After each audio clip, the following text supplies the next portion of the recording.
Você está no Profetizando 2025 e é tempo de ouvir tudo aquilo que Deus tem a nos falar, nos preparando para o novo ano que está chegando. Então abra os ouvidos, abra o coração, pega papel e caneta e se prepare porque Deus vai falar contigo agora.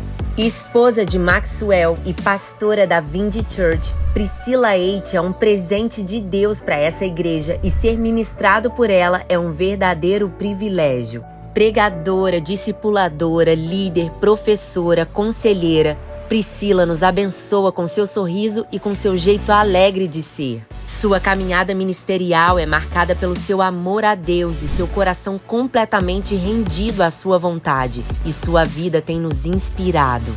E hoje ela será uma voz profética para nós mais uma vez para nos dar direções para 2025. Que Deus a use poderosamente para falar com cada um de nós. Com muita alegria, vamos receber agora nossa pastora, Priscila Eight. Glória a Deus! A paz do Senhor, irmãos! A paz do Senhor, irmãos! Quantos estão felizes com Jesus, digam glória a Deus! Quantos estão felizes com Jesus, digam aleluia! Glória a Jesus! Hoje é o primeiro dia do nosso Profetizando e eu quero compartilhar com vocês uma palavra que está queimando no meu coração. Uma palavra que está queimando no meu coração e eu quero compartilhar hoje com vocês. Algumas semanas atrás, eu estava em uma reunião de oração na minha casa e naquela reunião de oração o Espírito Santo falou comigo. E Deus falou comigo e Deus me lembrou naquela reunião de oração um vídeo que eu tinha visto no status de alguém. Para quem não sabe, eu moro na zona sul de Belfor Roxo, Chavante. E como toda área nobre, né, sempre tem assalto, né? É triste. E eu estava vendo um vídeo de um rapaz que estava indo trabalhar e veio 2 caras de moto e tentaram assaltar ele. E nisso o vizinho, que é policial, estava indo trabalhar. Quando ele viu o assalto, ele reagiu. Então, os ladrões fugiram.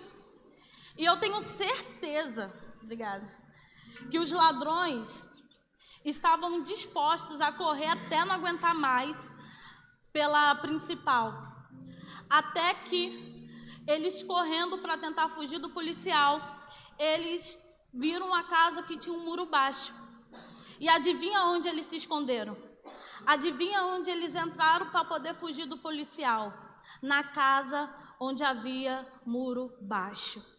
Então o Espírito Santo, naquela reunião de oração, ele me visitou e disse assim: Priscila, construa muros em volta da sua casa. O Espírito Santo me visitou naquela noite e disse: Priscila, construa muros em volta da sua família. E isso está gritando na minha alma e é isso que eu quero compartilhar com vocês nessa noite. Não é tempo de muros baixos, é tempo de construir muros altos em Deus. Será que você pode ser profeta e profetiza de Deus, já que nós estamos no profetizando, e diga: não é tempo de muro baixo.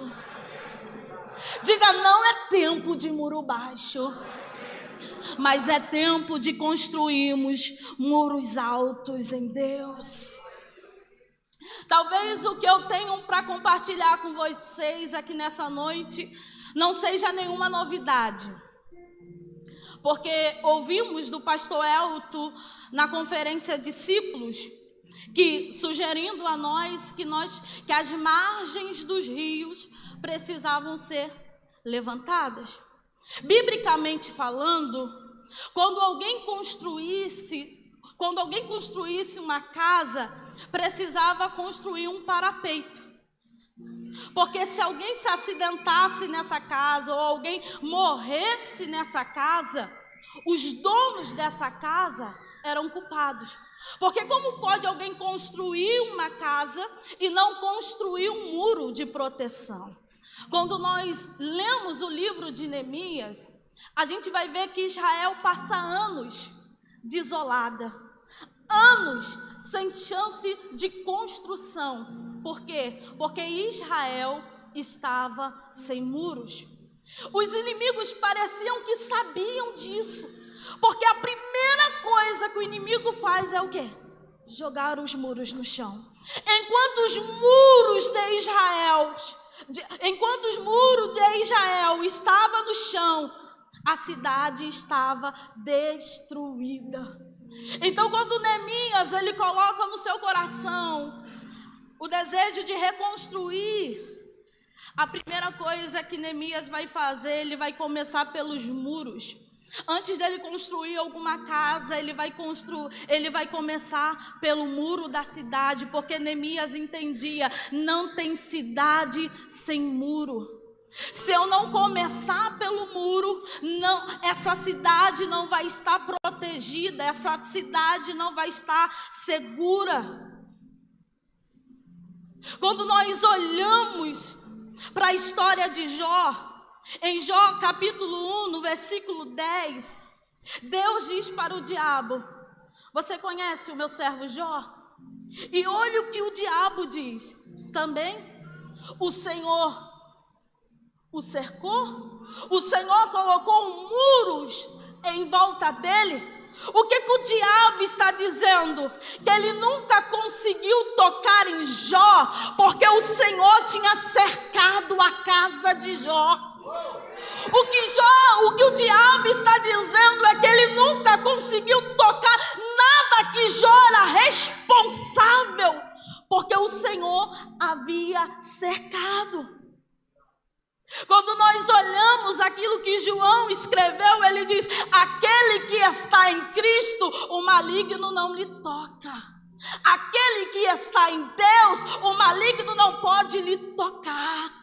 Quando nós somos habitação do Espírito Santo, nós estamos guardados, protegidos, e o diabo não pode tocar.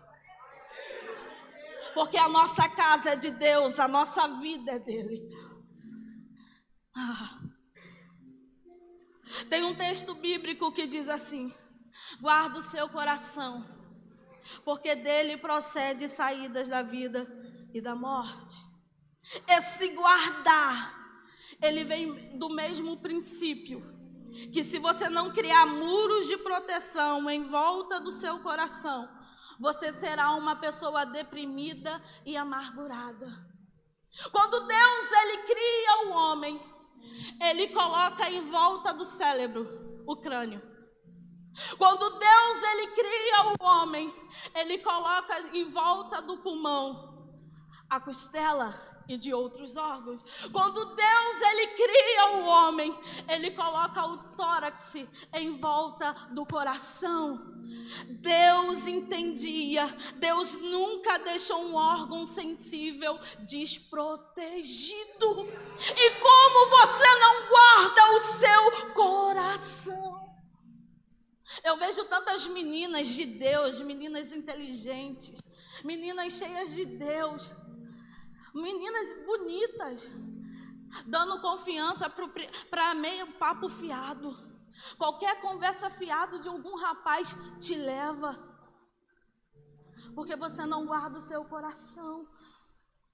Daqui a pouco você vê aquela menina que tinha tudo para crescer em Deus, tinha tudo para ter uma família em Deus, não tem, porque ela não guardou o seu coração e ela deu o seu coração para qualquer conversa fiada, para qualquer rapaz que usou, abusou e agora está depressiva, ansiosa.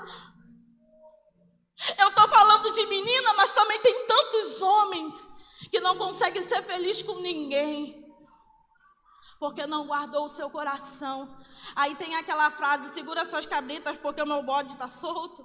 O bode está tão solto que saiu pegando todo mundo, que saiu ficando com todo mundo e ninguém mais serve para ele, porque ele não guardou o seu coração. Ele tenta preencher um vazio que nada preenche. Ele tenta preencher um vazio que vai passando, que nada é o suficiente. Mas nessa noite nós precisamos construir muros em volta do nosso coração. Nós precisamos construir muros de proteção em volta da nossa casa. Nós precisamos construir um muro de proteção em volta da nossa família. E o primeiro princípio que eu quero destacar para nós construirmos um muro de proteção é: não caia na armadilha da ofensa. Uma coisa que destrói ministério que nem começou, chuta o que é? Ofensa. Pessoas serão usadas com ofensas para fechar o seu coração. E a melhor resposta que nós podemos dar é o perdão. Só tem uma pessoa que pode nos tirar da vontade de Deus, e é você. Então não tome para si a ofensa, porque o que você faz com a ofensa determina o seu futuro. Provérbios capítulo 18, versículo 19, coloque aqui para mim.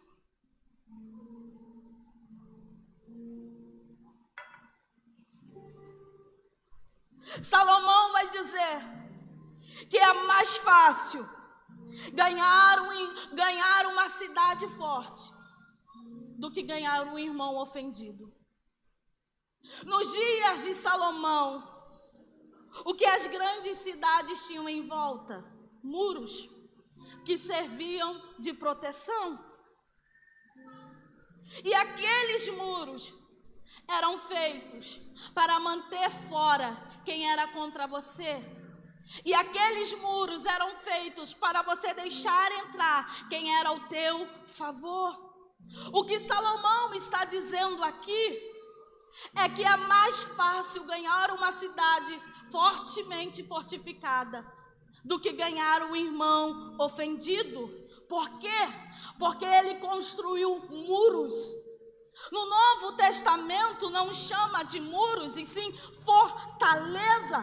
Jesus, ele falou que quando alguém é liberta, mas não recebe o Espírito Santo para habitar nela, para morar nela, logo vem o diabo com mais 7 e habita nela. Por que isso? Porque essa casa não tem muro, porque essa casa não tem proteção. Então quando o diabo ele quer ser senhor de alguém, então quando o diabo ele quer possuir alguém, ele constrói muros, ele constrói fortaleza para que a palavra de Deus não entre, para que a palavra de Deus não chegue. No mesmo tempo que a Bíblia nos manda levantar muros, o diabo também levanta os seus muros para manter a pessoa no engano, para manter a pessoa na mentira. Ou você nunca conheceu alguém, ou você nunca aconteceu isso com você, que a pessoa tinha certeza que você tinha magoado ela, tinha ferido ela, e quando você conversa com aquela pessoa, ela percebe que ela estava presa no engano, que ela estava presa numa mentira. O diabo, ele é sutil. Ele vai construindo muros, ele vai construindo fortaleza, e daqui a pouco você está preso na armadilha do diabo. Ele vai construindo ideias, ele vai construindo pensamentos, e daqui a pouco você está preso no ressentimento, preso no rancor, preso na ofensa, preso no pecado. Autoconhecimento é poder. Qual é a área que o diabo tem te atacado frequentemente? Qual é a área que o diabo sempre tem achado uma brecha na tua vida e você sempre tem caído no mesmo lugar? Você precisa fechar essa porta hoje. Você precisa construir um muro de proteção e dizer: diabo, você não tem mais poder aqui. Lutero vai dizer: eu não posso impedir que os pássaros voem sobre a minha cabeça, mas eu posso impedir que ele construa ninho nela. Irmão, você não pode impedir que pensamentos suicidas, que pensamento de morte, que ideias diabólicas passe pela sua cabeça, mas você pode impedir que esses pensamentos criem raízes, criem muros. 2 Coríntios, capítulo 10, versículo 4. Coloque para mim.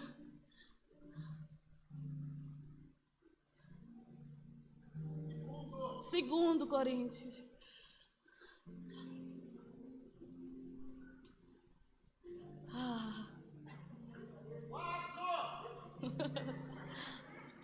Olha o que Paulo está dizendo. Pois as nossas armas não são terrenas. Eu gosto da versão que diz: as nossas armas não são carnais, mas são poderosas em Deus para destruir o que é vinde. Para destruir o que é vinde. Se tem uma arma poderosa em Deus para destruir fortaleza, são as armas de Deus. As armas de Deus destroem todo falso ensino. As armas de Deus destroem todo pensamento diabólico, todo pensamento suicida, todo pensamento de morte. As armas de Deus são poderosas para destruir fortalezas. A vida cristã não é um parque de diversão. A vida cristã é um campo de batalha. Porque as nossas armas não são carnais, mas são poderosas em Deus para destruir fortaleza. Em Efésios capítulo 6, no versículo 14 e 17, Paulo, ele vai falar quais são essas armas para destruir as fortalezas do inferno. Eu não vou falar aqui de todas, porque ele vai falar sobre o capacete da salvação, ele vai falar do escudo da fé, ele vai falar o calçado da paz. Mas eu quero só destacar um, que é o cinto da verdade. O cinto da verdade é uma arma poderosa para destruir fortalezas. Nós precisamos estar cercados pela verdade.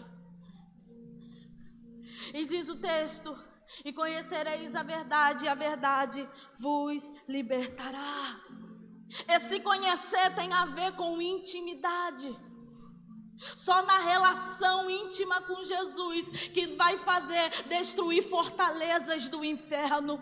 Talvez até hoje você estava aprisionado, escravo, cativo do pecado, cativo pelo pensamento diabólico. Mas a única coisa que faz cair esses muros no chão é se a gente conhecer a verdade de Cristo. Se tem algo que traz liberdade para nós, é a verdade.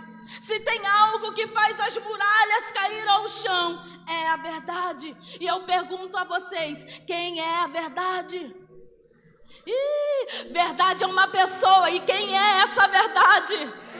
Jesus é a verdade. Jesus é a vida.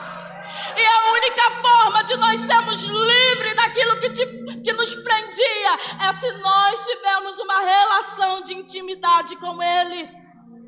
Evangelho de Marcos, capítulo 5, a partir do versículo 33 e o 34.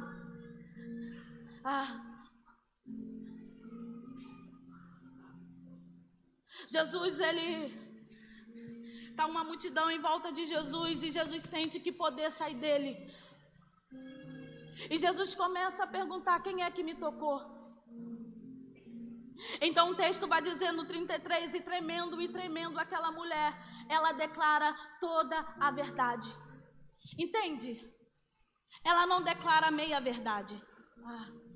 Ela declara toda a verdade. Ela não diz 10% da verdade. Não, ela declara toda a verdade. E quando ela confessa para Cristo que ela tocou, olha o que Jesus vai dizer para ela no verso 34. Filha, a tua fé te salvou. Vai em paz e fique livre desse teu mal. A verdade, ela traz liberdade para nossa alma. A confissão traz libertação. E o diabo sabe disso. Por isso que ele te prende nessa vida de mentira. Por isso que ele te prende nessa vida de pecado, porque ele sabe que a verdade, ela traz libertação. Quando ela confessa, ela alcança a liberdade, ela alcança libertação. Eu não sei qual é a área que o diabo tem te escravizado nessa noite. Eu não sei qual é a área que o diabo ele tem te feito escravo. Mas há uma voz do Espírito que te diz nessa noite: confessa nessa noite, porque tem cura para tua alma, a liberdade para tua alma. Seja livre disso que te aprisiona. Seja liberto disso que te escraviza. Essa noite o Senhor não vai levantar pessoas que seja a boca dele, não. Nessa noite Ele quer levantar pessoas que seja ouvido dele. O que vai trazer cura para sua alma, o que vai trazer cura para sua casa, é os seus ouvidos estar disponíveis para ouvir Ele. Coloque a mão no seu ouvido e comece a orar dizendo: Senhor, que os meus ouvidos estejam disponíveis para ouvir a Tua palavra.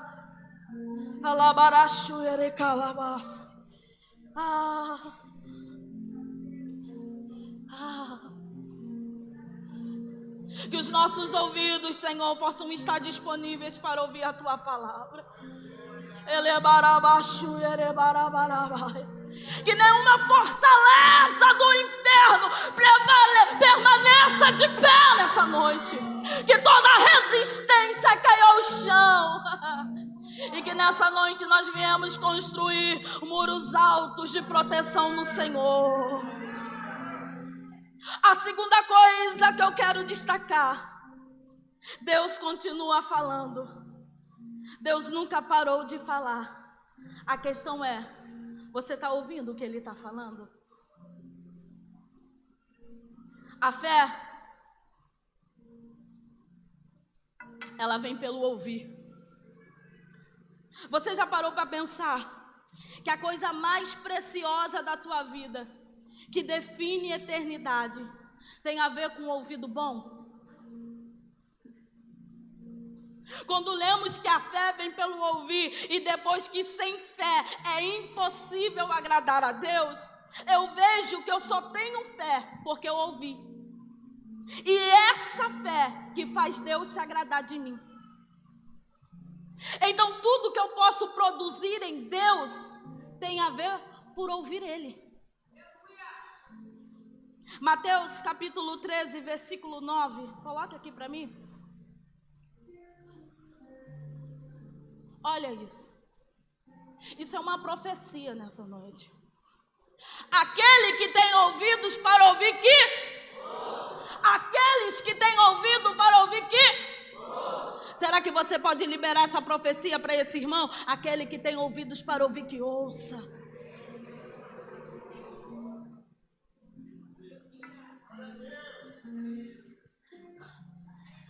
Parece coisa de doido. Porque se tem ouvido, normal é o que, gente? Ouvir. Mas é porque dá para estar no culto e ser surdo.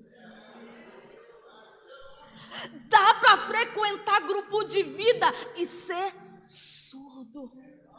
Dá para falar em mistério, ficar todo arrepiado, mas ser surdo. Dá para ir para o encontro com Deus, mas continuar. Se eu fosse você, começava a deixar os seus ouvidos bem abertos, porque o que Deus vai falar com você nessa noite define eternidade. Em Mateus capítulo 13, a partir do versículo 4, Jesus ele vai falar sobre 4 tipos de ouvido. O primeiro ouvido que Jesus vai falar é um ouvido que ouve Deus, mas ouve o diabo. Essas aves aqui é uma representação do diabo. E a semente, ela representa a palavra de Deus. Então, o primeiro ouvido que Jesus está falando é de um ouvido que ouve Deus, mas ouve o diabo. É alguém que ouviu Deus, mas foi roubada pelo diabo. É alguém que ouve Deus, mas quando é alguém que ouve Deus, vem aqui, chora, arrepia, se emociona todo. Como Deus falou comigo. E quando chega em casa, dá lugar para o diabo.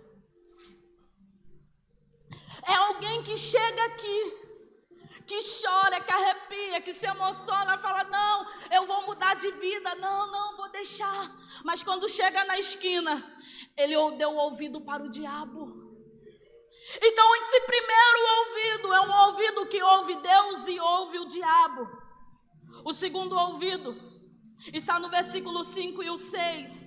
É um ouvido que ouve Deus, mas nunca se torna profundo. A parte prática da vida dele, a parte prática de ouvir Deus é apenas num domingo à noite e na semana não tem Deus.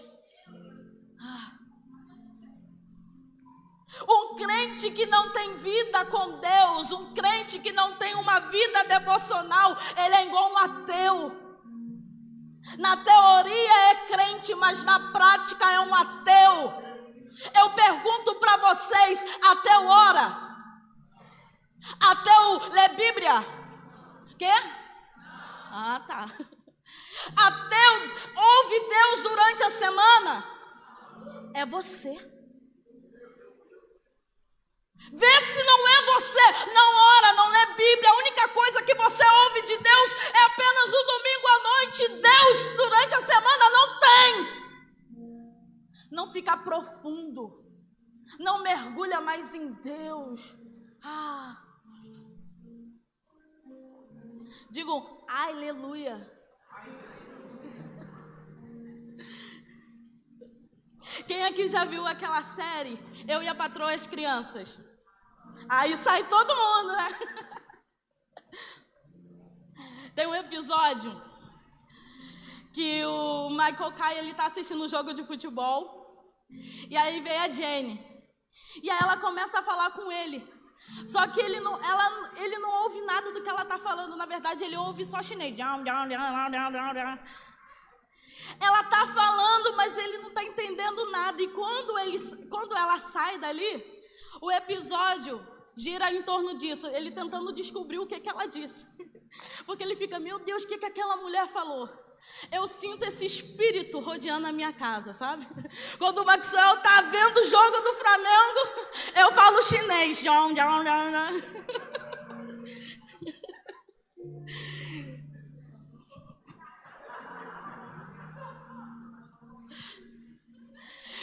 ele estiver vendo o jogo do Flamengo, irmão, vou falar com ele. Aí teve uma vez eu falei assim, aí, irmão, fez? Ele fez o quê? Eu falei, o que eu te disse? Ele não me disse nada. Eu falei, te disse sim na hora do jogo. Ele, Tem gente aqui nessa noite que está ouvindo chinês. Deus está falando a elas, mas elas estão ouvindo. O tempo da visitação está passando, mas elas só conseguem ouvir. Elas não conseguem ouvir Deus. Isso explica porque a sua vida é uma gangorra.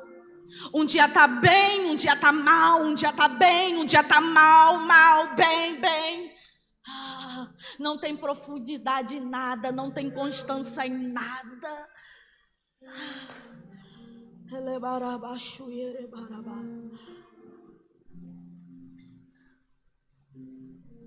No versículo 15 e no versículo 16, Jesus ele vai dar algumas características sobre pessoas que ouvem com má vontade. A primeira característica de alguém que ouve com má vontade é alguém que tem olhos fechados.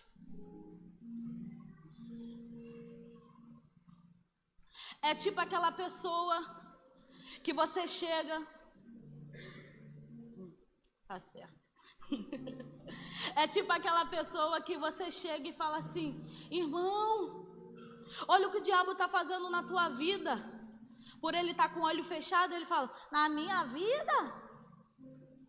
Irmão, olha o que o diabo está fazendo com o teu casamento. No meu casamento? Os olhos estão fechados porque ouve com má vontade. A segunda característica de alguém que ouve com má vontade.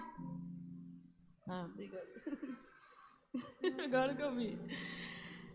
A segunda característica de alguém que ouve com má vontade é alguém que tem ouvidos fechados. Você chega para o fulano e fala assim: meu Deus, irmão, olha, Deus falou tremendamente no culto hoje. Aí ele fala: ué, Deus falou? Que? Deus falou alguma coisa? Porque os ouvidos estão fechados. A terceira característica de alguém que ouve com má vontade é alguém que não compreende com o coração. Irmãos, quantas vezes eu não entendi aquilo que Deus estava falando com Maxwell a respeito da vinde? Quantas vezes eu não entendia, eu não entendi o que Deus estava falando com Maxwell a respeito da vinde? Porque os meus olhos não viram, mas eu compreendi com o coração. Por isso eu orei, por isso eu sonhei, por isso eu renunciei, por isso eu ofertei.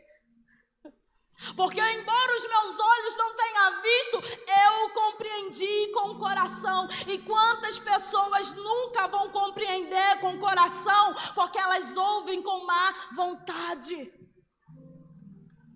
A quarta característica de alguém que ouve com má vontade, ela não se converte. Deixa o texto para mim. Ela não se converte. Deus fala, e quando ela sai no culto, ela volta para a mesma vida de pecado, para a mesma prática de pecado. Deus fala aqui no culto, que quando sai do culto, vai se encontrar com a amante, vai se encontrar. Não se converte, não se arrepende, não gera temor no coração. A quinta característica de alguém que ouve com má vontade: não pode ser curado por Jesus. Aqui está alguma coisa que é impossível para Jesus. É impossível para Jesus curar alguém que ouve com má vontade. Jesus está dizendo: eu não posso curar um ouvido que não me ouve. Eu não posso converter um ouvido que não me ouve. Porque a fé vem pelo ouvir. E eu quero que você seja profeta e profetiza de Deus nessa noite. E que você dissesse para essa pessoa: não tenha medo de ouvir. Diga para ela: não tenha medo de ouvir. Não tenha medo de ouvir, porque o que você vai ouvir essa noite é o que vai trazer cura para a tua alma. É o que você vai ouvir, é o que vai trazer cura para a tua casa. Não tenha medo de ouvir, Porque é o que você precisa para que a tua alma seja curada. É Bartimeu. A multidão está dizendo, é o Nazareno que está passando, mas ele está gritando, é Jesus, o Salvador, é Jesus, o Filho de Davi. A multidão está dizendo, não, é só o Nazareno que está passando, mas Bartimeu está dizendo que não, é aquele que pode mudar a minha vida, é aquele que pode abrir os meus olhos. É aquele que pode me curar, é aquele que pode me salvar. Não tenha medo de ouvir, porque é isso que vai trazer cura para a sua alma. E o último tipo de ouvido está no versículo 7. Está no versículo 7. É um ouvido que ouve. No versículo 16 de Mateus capítulo 13, Jesus vai dizer, abençoado é um ouvido que ouve. Abençoado com felicidade é aquele que ouve a minha palavra. Abençoado com felicidade é aquele que ouve. Quem ouve recebe princípios que protegem a sua casa. Quem ouve recebe princípios que protegem a sua família.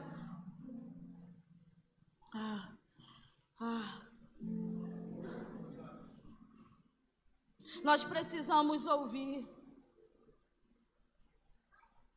E o último ponto, glória a Deus, para construir muros de proteção sobre a nossa casa, para construir muros de proteção sobre a nossa família, nós precisamos permanecer. Evangelho de João, no seu capítulo 8, versículo 31, coloque para mim.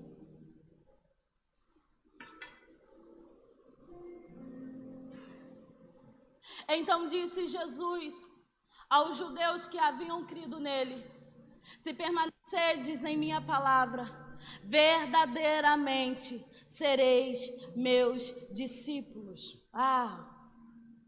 Não tem verdadeiro discípulo sem permanecer na palavra. Permanecer tem a ver com maturidade. Se eu pegar uma criança aqui agora e pedir para ela ficar aqui, ela não vai ficar. Já ela vai estar aí, correndo pela igreja, em qualquer outro lugar, menos aqui. Porque permanecer tem a ver com maturidade. Dá uma olhada para a tua vida cristã e veja as coisas decentes que você tem na sua vida, tem a ver com coisas que você permaneceu. Evangelho de João, no seu capítulo 15, no seu versículo 4.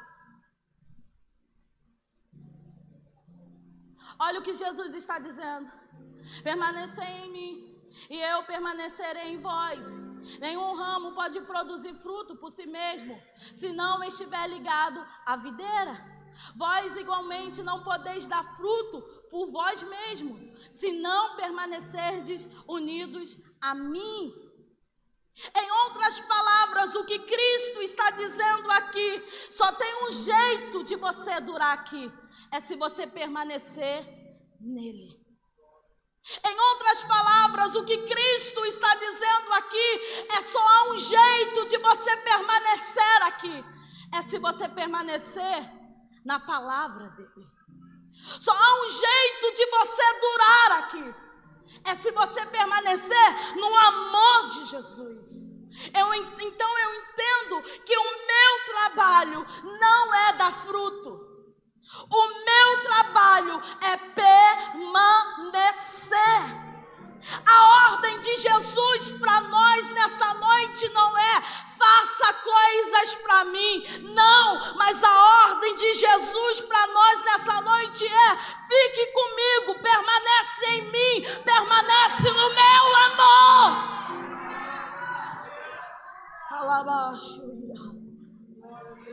Eu gosto de Davi, porque Davi, ele era muito conhecido por aquilo que ele carregava no coração. Ele diz: uma coisa peço ao Senhor, que eu possa habitar na sua presença. A gente nunca fala a segunda parte. Ele diz: uma coisa peço ao Senhor e a buscarei. Como é difícil permanecer. Porque permanecer dá trabalho. Você tem que buscar.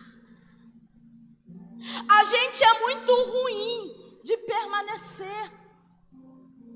Nós temos uma intensidade absurda, mas uma inconstância horrível.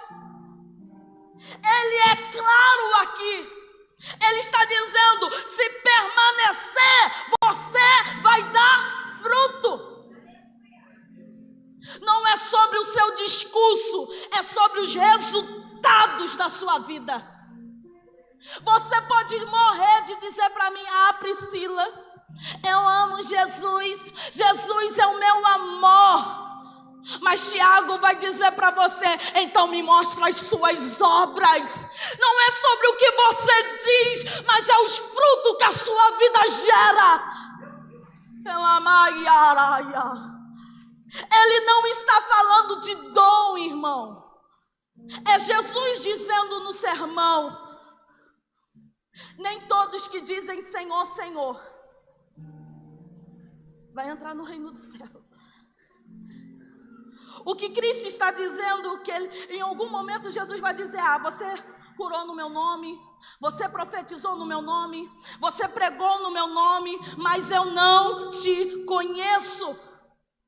Ele está falando de Gálatas 5:22. Ele está falando a respeito do seu caráter. Olha o que Jesus está dizendo: porque se Ele é a videira e você é o ramo, o Espírito Santo é o que nutre essa árvore, é o que nutre você. Então, se você tem o Espírito Santo, você tem amor, você tem domínio próprio, você tem paciência, você tem paz, você tem o fruto do Espírito. Porque nós conhecemos a árvore pelo fruto.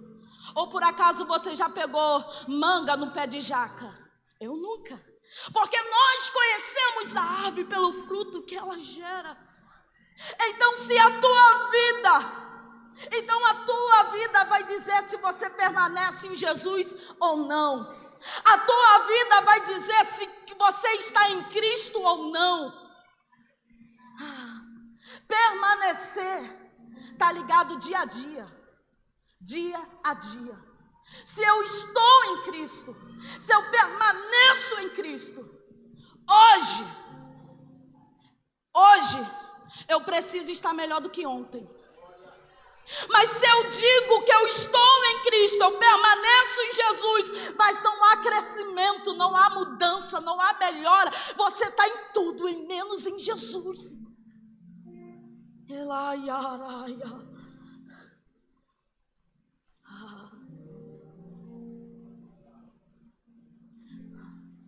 Eu posso ir na floricultura.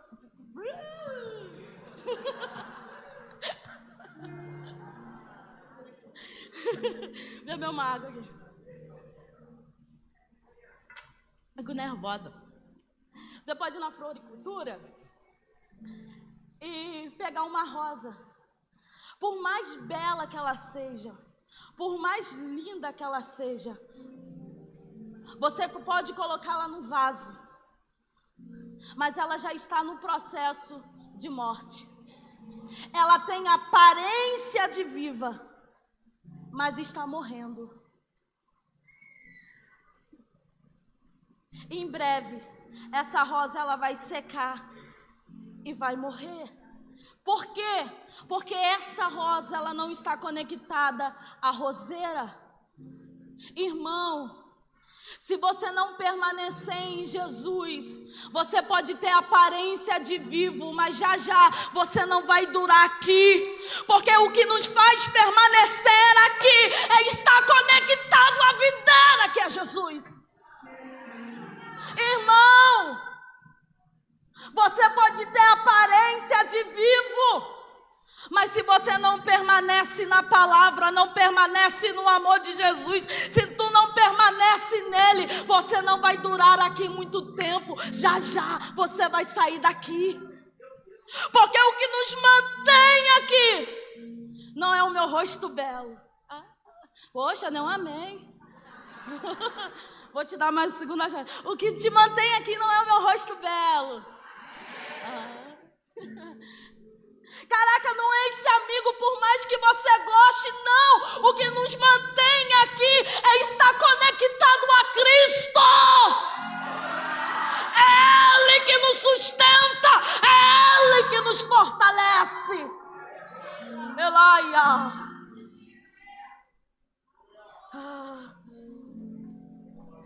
É Jesus falando sobre a casa na rocha e a casa na areia. Qual é a diferença dessas duas casas? É o fundamento. A casa na rocha, ela está fundamentada em Cristo. A casa na areia, ela está fundamentada na areia. Então vai vir um vento, vai vir a chuva, e já já ela vai cair. O que faz a nossa casa permanecer de pé é o fundamento. Se a tua casa não estiver fundamentada em Cristo, já já ela vai cair, porque você é areia. Se a tua casa estiver fundamentada em você, já já ela cai, porque você é areia. Não, a nossa casa, ela precisa estar fundamentada em Jesus. O que faz a nossa casa permanecer de pé é se a nossa casa estiver fundamentada em Deus. Segundo ponto pra gente, último ponto para a gente terminar. Permaneça no meu amor.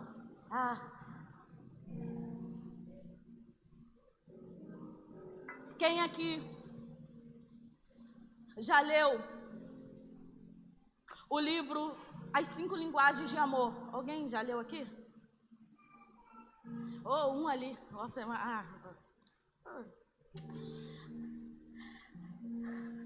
O livro As 5 Linguagens de Amor, cada um tem a sua linguagem de amor. Por exemplo, o Maxwell fala que a linguagem de amor dele é comida, mas não é. Eu vi um rindo ali quando eu falei que é comida. Mas não é. A linguagem do meu marido de amor é serviço, atos de serviço. Por quê? Porque a comida entra no serviço, porque ele adora ser servido. Ele adora que eu faça alguma coisinha para ele. Ele adora que eu faça uma comidinha para ele. E isso daí é do Maxwell. A minha linguagem de amor é presente. Eu adoro receber presente. Já tá a dica aí. Quer? A minha linguagem de amor é presente. Eu adoro receber presente. Já tá a dica. Glória a Deus. Sentir Deus. Para outros, a linguagem de amor é tempo de qualidade. Só que Jesus, ele tem a sua linguagem de amor. E a linguagem de amor de Jesus é obediência. Olha o que o texto vai dizer: enquanto você guarda os meus mandamentos, você o ama. Então, se você quer amar Jesus de todo o seu coração, com toda a sua força, e com toda a sua inteligência, com todo o seu entendimento, você precisa o amar. Você precisa amar. Você precisa obedecer. Jesus conta em uma parábola de um pai que dá ordem para os seus 2 filhos. Para o primeiro filho diz: eu não vou fazer. O segundo filho diz: tá bom, papai, eu vou fazer, só que não faz. Então Jesus pergunta: quem é que ama de fato? O que respondeu afetuoso? Ou que disse que não iria fazer, mas no final acabou fazendo?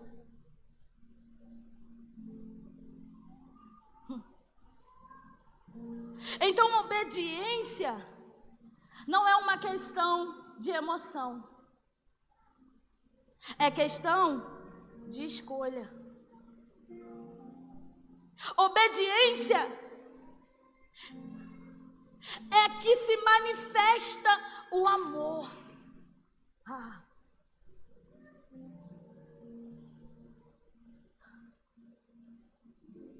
Obediência não é questão de afeto.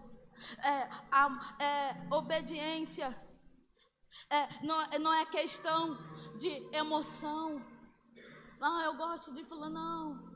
Obediência é questão de amor. Só obedece quem ama. Se você ama Jesus, se Jesus é o seu amor, você vai obedecê-lo. Se Jesus é o seu amor, você vai ouvir Ele de boa vontade. Se Jesus é o seu amor, você não vai ter problema em fazer aquilo que Jesus está mandando, fazer aquilo que Jesus está ordenando, porque você ama. E na obediência se manifesta o amor por Jesus. Se talvez você está caminhando, se você está buscando e o amor de Jesus, você está dizendo, eu tenho dúvida se eu amo Jesus, talvez esteja faltando obediência.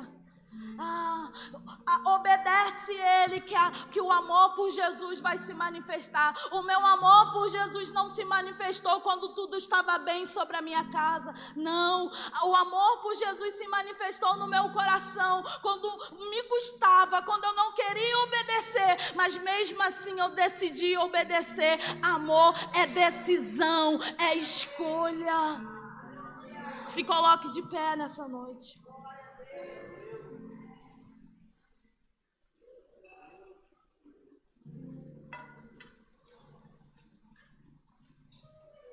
Aleluias.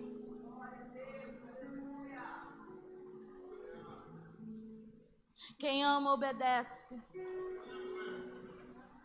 Quem ama, obedece.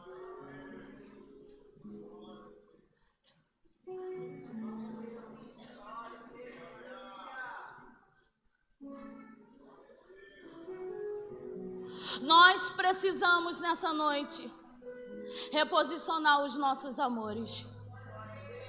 Há um grito do Espírito para nós nessa noite. Reposicione os seus amores.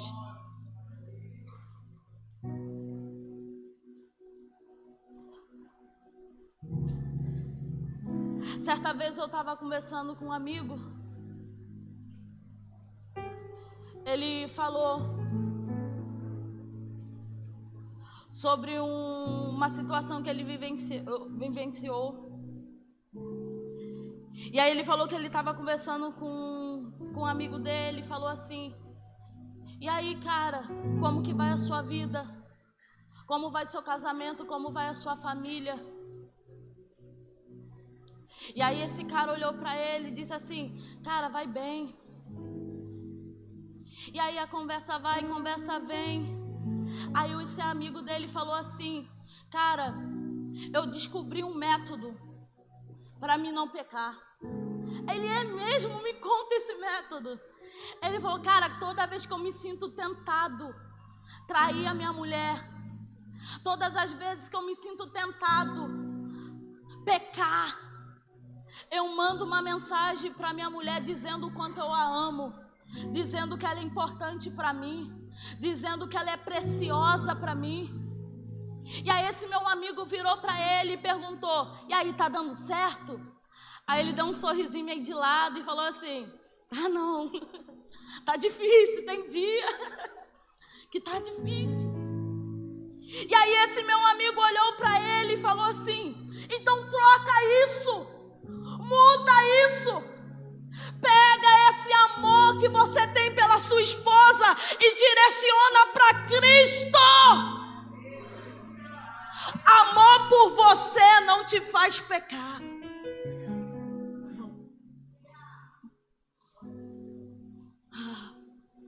O seu amor por você não te faz vencer o pecado. O amor que você tem pelo seu marido não te faz vencer o pecado. O amor que você tem pela tua esposa não te faz vencer o pecado. O amor que você tem pela sua família não te faz vencer o pecado. O que te faz vencer o pecado é amor por Jesus. Há um grito do Espírito para nós nessa noite, dizendo: muda isso, direciona isso. Talvez até hoje o seu amor estava direcionado a você. Talvez até hoje o seu amor estava direcionado à sua mulher, o seu marido. Está explicado essa gangorra. Mas a voz do Espírito dizendo: muda isso essa noite. Direciona esse amor para mim. Pega esse amor e coloca em mim.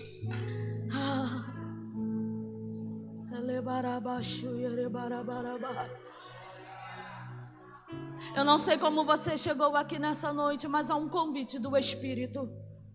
Há um convite do Espírito.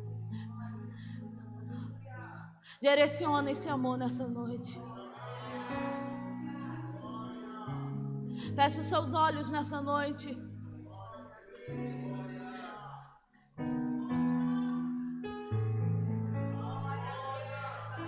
E começa a orar no lugar onde você está. Começa a confessar nessa noite dizendo: até hoje eu fui o primeiro.